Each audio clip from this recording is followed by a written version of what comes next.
Alors, je continue sur ma lancée, je parlais des quelques rares lecteurs réceptifs. Et bien, ça m'est arrivé, c'était il y a un an, sur un livre que je ne citerai pas, parce que j'ai pas envie que la personne se reconnaisse, ça vaut pas le coup, parce que c'était très positif, mais je sais pas, je ressens une petite gêne à identifier les personnes. Je refuse de le faire quand c'est négatif et quand c'est positif également. C'était par rapport à un de mes ouvrages, et documentaire, on va dire plutôt, pas un roman.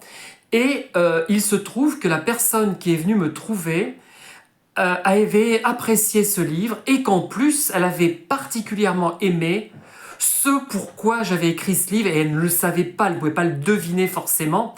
Et les passages qui m'avaient vraiment, qui me tenaient vraiment à cœur, elle les avait appréciés.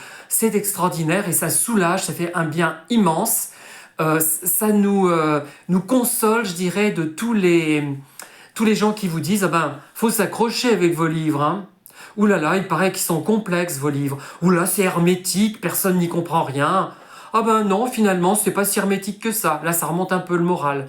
Quoique, être hermétique, après tout, ça peut être valorisant, hein. C'est pas terrible, hein. C'est pas terrible, c'est pas terrible.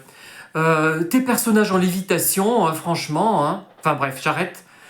Mais ce livre me fait penser à moi, ça renvoie à des choses qui me concernent, hein. Donc c'est dans le sujet. Après, on parle des affres de la création, c'est-à-dire qu'elle voulait écrire, l'autrice, sur un thème, elle n'y arrive pas. Moi, je n'ai pas tellement ce blocage, cette page blanche. Je rebondis d'un livre à l'autre. Si j'arrive pas à écrire un, j'ai toujours un autre livre en tête. J'en ai à peu près 60 et quelques en tête que je voudrais écrire, mais que je n'aurai peut-être pas le temps d'écrire, hein. Je ne vais pas vivre 100 ans non plus, hein. Et je vais peut-être perdre un peu la tête avant d'arriver à 100 ans.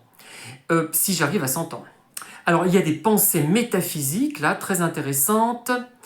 Par